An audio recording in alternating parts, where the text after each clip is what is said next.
Assalamualaikum warahmatullahi wabarakatuh. Selamat datang di podcast Pendidikan Teladan. Teladan yang baik untuk generasi yang lebih baik. Ayah bunda, buah hati merupakan titipan atau amanah dari Allah Subhanahu wa taala.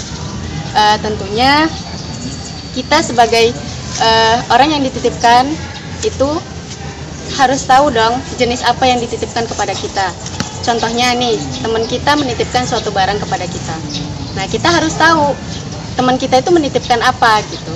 Jadi, kita bisa memperlakukan apa yang dititipkan kepada kita itu sesuai dengan jenis yang dititipkan gitu. Misalnya nih, Allah menciptakan hewan. Ada ikan, ada burung. Tentunya kita tahu kedua jenis hewan tersebut adalah berbeda gitu. Yang satu di darat, yang satu di air gitu ya. Maka perlakuan kita harus sesuai dengan jenis hewan tersebut gitu ya. Nah, ayah bunda, berkaitan dengan hal tersebut, bagaimana sih cara memperlakukan anak itu sesuai dengan kodratnya gitu ya. Nah, hari ini kita sudah kedatangan Bunda Yani Ernani selaku praktisi pendidikan yang fokus pada pengembangan anak sesuai dengan pola asuh yang tepat dan kodratnya. Beliau ini juga selaku dari wali murid dari Ananda Ibnu Zulen dari kelas dari kelas 3 Ali bin Abi Thalib. Oke, selamat datang Bunda. Selamat datang. Bagaimana kabarnya Bun? Alhamdulillah baik. Alhamdulillah baik. Ananda Ibnu Zulen, apa kabar anak solih? Alhamdulillah, penuh semangat. Allahu Akbar. Coba Bu Guru mau tes semangatnya dulu ya. Tepuk semangat. Semangat. Kayaknya masih kurang semangat. Tepuk lebih semangat. Semangat. Oke Bun. Iya. Hari ini kita akan berbicara tentang tadi fokus pada pengembangan pola asuh anak sesuai dengan kodratnya. Iya. Nah, menurut Bunda nih, kan kita kalau kodrat itu pasti berkaitan dengan bakat gitu ya. Iya. Bakat yang terpendam dalam diri anak gitu ya. Iya. Nah, menurut Bunda sih apa sih pengaruhnya dari orang tua itu harus mengetahui bakat anak sejak dini gitu Bun? Iya. Ya, terima kasih Ibu Saba. Pertanyaannya, yang namanya kodrat anak itu tidak hanya berhubungan dengan bakat ya. Karena kodrat itu kan kalau di hukum Mendel itu yang berbicara tentang ada kodrat yang diturunkan dan ada kodrat yang tidak diturunkan. Maksudnya ada genetik yang diturunkan, ada genetik yang tidak diturunkan. Jadi itu bagian dari kodrat. Jadi yang diturunkan itu adalah fisik, bentuk tubuh, rambut, golongan darah, IQ itu diturunkan. Kalau IQ-nya orang tua tinggi, anaknya bisa tinggi juga. Kemudian ada yang tidak diturunkan, yaitu genetik mesin kecerdasan manusia. Jadi manusia itu ada mesin kecerdasan, ada sistem operasi otaknya, di mana kodrat itulah yang akan bicara. Di sini yang disebut namanya bakat. Dimana? Karena dia kandungannya tidak hanya mesin kecerdasan seorang anak itu, sistem operasi otaknya itu tidak hanya bicara tentang bakatnya, tapi tentang kelemahan anak kita itu apa, kelebihannya apa, potensi dirinya apa, sifat bawaan lahirnya seperti apa, terus dia harus diperlakukan bagaimana, terus dia termotivasi dengan apa, begitu. Jadi banyak hal manusia itu memang kodratnya ditumbuhkan itu tetap ada hal baik dan tetap ada hal buruk. Itu sudah ketetapan Allah ya. Nah, tugas kita ketika kita telah hidup di dunia, kita sebagai orang tua, kita sudah tahu nih anak kita itu pasti dikasih Allah yang terbaik. Karena nggak ada nih Allah yang ngasih yang setengah-setengah. Sekalipun ada yang kekurangan secara fisik, pasti Allah kasih kelebihan secara bakatnya, kodrat yang lain gitu. Jadi bagaimana sih kita sebagai orang tua mau mencari tahu, mau tergerak, mau termotivasi untuk mengetahui. Jangan sampai kita cara mendidiknya itu kita pakai ilmu warisan ya, gitu. Lebih bahaya lagi kalau ilmu atau pakai ilmu tetangga. Misalnya tetangganya gini, kita juga harus tetangga gini, tuh gitu. Anaknya begini, atau pakai ilmu sepupu atau ilmu saudara gitu. ini dia kayaknya memperlakukan anaknya begini, aku sama dong begini, nggak bisa gitu. Karena Jadi kita setiap anak setiap berbeda-beda. anak berbeda-beda. Itu tugas kita sebagai orang tua untuk tahu titipan yang Allah kasih itu seperti tipikalnya apa, seperti apa iya, gitu ya. iya, Jadi seperti itu. mungkin yang bisa saya simpulkan itu, pertama kita bisa memaksimalkan potensi anak yang baik. Iya. Gitu. Selain itu juga kita bisa mencegah, oh misalnya anak ini potensi buruknya di sini, gitu. Iya. Itu kita bisa kita cegah Iya. sejak dini, Iya, gitu ya Bunda. betul, Kalau betul. kita tahu hal itu sejak dini mungkin gitu ya Bunda. Iya. Nah, menurut Bunda nih, kan banyak tuh ya orang tua yang masih belum paham gitu ya. Nah, dari menurut Bunda ini, kalau misalnya ini apa sih dampak buruknya orang tua yang nggak paham gimana potensi anak itu sejak dini gitu ya? Dampak buruknya yang sudah pasti salah pola asuh. Oh iya. Yang sudah pasti bisa jadi dia salah asah.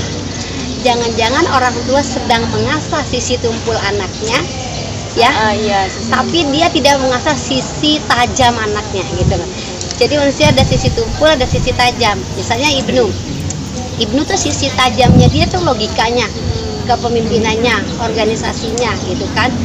Kemudian sisi lemahnya adalah rasanya, misalnya. Atau sisi lemahnya dia di bidang hal-hal yang melo-melo misalnya.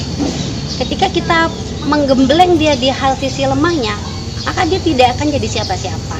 Nah, itu disebut nanti orang tua akan melakukan banyak hal try and error. Termasuk orang tua nanti akan melakukan banyak hal pemborosan biaya. Misalnya anaknya nih potensinya bukan di eksak misalnya. Iya, tapi difokuskan ke sana, tapi di sosial misalnya. Tapi orang tua mengukur prestasi anak itu dinilai dengan akademik.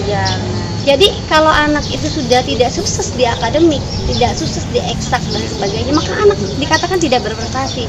Terus kalau anak sudah dikatakan tidak berprestasi, lalu anak jadi apa gitu loh. Padahal setiap anak itu sudah dianugerahi oleh potensi masing-masing. Potensinya berbeda gitu ya. karena Allah ingin hambanya itu punya peran masing-masing gitu. Ada peran memang jalan suksesnya dari hartanya, ada jalan suksesnya dari jabatannya, ada jalan sukses mulia dunia akhiratnya dari ilmu yang dia dapat, ada jalan sukses dunia akhiratnya mulianya dia, sukses mulianya dari jalan keterlibatannya dengan banyak orang dan sebagainya. Jadi banyak hal jalan sukses. Jadi orang tua itu mesti fokus mempersiapkan masa depan anakku tuh jalan suksesnya apa gitu. Jadi kalau dia nggak jalan suksesnya bidang akademik, berarti orang tua harus banting setir, jangan gembleng anak di bidang akademiknya. Karena orang tua akan boros biaya, orang tua akan melakukan stupid cost ya. Orang tua akan melakukan pembunuhan, pembunuhan karakter, penurunan potensi diri dan sebagainya, banyak hal gitu. Sehingga ketika nanti anak dewasa dia seperti tidak menjadi dirinya, dia mencari-cari saya ini yang mana sih gitu. Makanya banyak banget profesi, misalnya ada profesi guru tapi masih getol gitu, misalnya usaha gitu loh, atau profesi misalnya pegawai kantor tapi masih getol melakukan hal yang lain. Nah, karena itu yang salah satu pola-pola yang mengarahkan anak tidak sesuai dengan kodrat alaminya, tidak sesuai dengan bakat alaminya, karena itu akan menentukan anak kita nanti kedepannya mau jadi apa. Itu yang jadi pertanyaan. Oke. Boleh nggak Bun ini kita berbagi sedikit tips gitu ya, gimana sih cara orang tua itu biar bisa paham sama kodrat anak gitu, sedikit aja gitu misalnya. Ya, kita mau paham tentang kodrat anak, tentu kalau saya sih kalau saya mencari paham tentang kodratnya anak, saya melakukan ini ya, pemetaan potensi dan bakat anak. Banyak kok di luar sana, kalau saya pakai Stipin.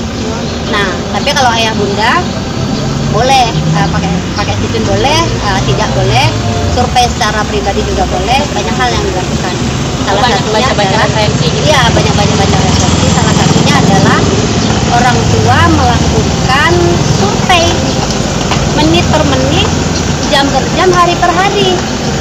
anak kita itu lebih sering melakukan apa. Jadi benar-benar harus mendampingi anak secara penuh gitu ya Bun ya. Terus termasuk anak misalnya kritis. Kadang-kadang dari anak mulai 5 tahun saja dia udah mulai banyak kritis. Itu sebenarnya dia kritis. Kita sudah mulai ngerem nih. Jangan banyak-banyak sih, pokoknya kata ibu ini nurut ibu dong gitu. Nah itu sebenarnya kadang-kadang ternyata memang potensi anak kita itu adalah potensi yang kritis misalnya. Memang orang analitis misalnya. Tapi ternyata ketika kita dengan gaya kita menghadapi dia, dengan cara kita menekan potensinya tadi, sehingga dia ketika besar bukan menjadi orang yang kritis, analitis atau inovatif dan sebagainya. Jadi orang tua bisa melakukan tahap demi tahap, coba. Nah, ini termasuk agak rumit juga sih, karena harus lihat perkembangannya dianya seperti apa. Jadi kita harus benar-benar mengenal karakter anak gitu ya. Iya, mengenal karakter. Untuk hal tersebut, gimana sih cara kita untuk menghantarkan anak sesuai dengan untuk mengembangkan potensi dia sesuai dengan kodratnya gitu. Langkah kesananya itu seperti apa? Iya, ketika kita sudah melakukan survei terhadap anak, kalau saya sudah melakukan pemetaan ya, saya melakukan pemetaan terhadap potensi anak saya, maka kita fokus. Ketika memang anak kita lemah di sosial misalnya, lemah di seni budaya atau lemah di inovasi, kreativitas dan sebagainya, jangan paksa dia untuk unggul di situ. Cari yang bisa dia dikembangkan gitu. Dia yang mana kemudian kembangkan di situ. Bila perlu carikan mentornya, carikan coachnya, carikan guru privatnya yang memang akan menggembleng dia nanti jadi seperti apa, maunya apa. Nah, itu kalau anak-anak masih kecil ya, SD, TK. Tapi kalau anak-anak yang udah SMP, biasanya anak SMP itu akan lebih enak diajak dialognya. Tapi kadang-kadang orang tua kebanyakan ketika dia SMP malah percaya sudah tidak bisa diajak ngomong katanya anak-anaknya kan. Nah ini banyak lagi tipsnya nih. Gitu. Karena anak SMP beda lagi ya Bun ya. Iya beda lagi. Dia anak SMP itu setiap perkembangan umur juga beda. Jadi penempatan anak, perlakuan anak sesuai dengan usia, sesuai dengan jenis kelamin, sesuai dengan mesin kecerdasan, sesuai dengan IQ. Nah, IQ itu yang terakhir. Insya Allah kalau misalnya kita udah paham dengan keempat hal tersebut ya bisa lah gitu memaksimalkan potensi anak itu ya. Terima kasih banyak ya Bun ya sudah ngobrol sejauh ini gitu ya. Jadi mungkin sedikit yang bisa saya simpulkan adalah kita sebagai orang tua itu harus betul-betul mengenali potensi anak sejak dini gitu. Kemudian jika telah mengetahuinya maka carilah iklim yang tepat gitu ya. Misalnya tadi lingkungan, sekolah dan rumah itu harus disesuaikan dengan potensi dan perkembangan anak, juga sesuai dengan visi dan misi yang dibangun oleh orang tua gitu ya. Semoga apa yang kita bicarakan hari ini bisa memberikan manfaat bagi yang menonton gitu ya Bun ya.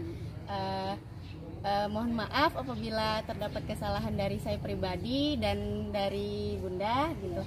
Kami akhiri. Wassalamualaikum warahmatullahi wabarakatuh. Sampai jumpa di podcast selanjutnya.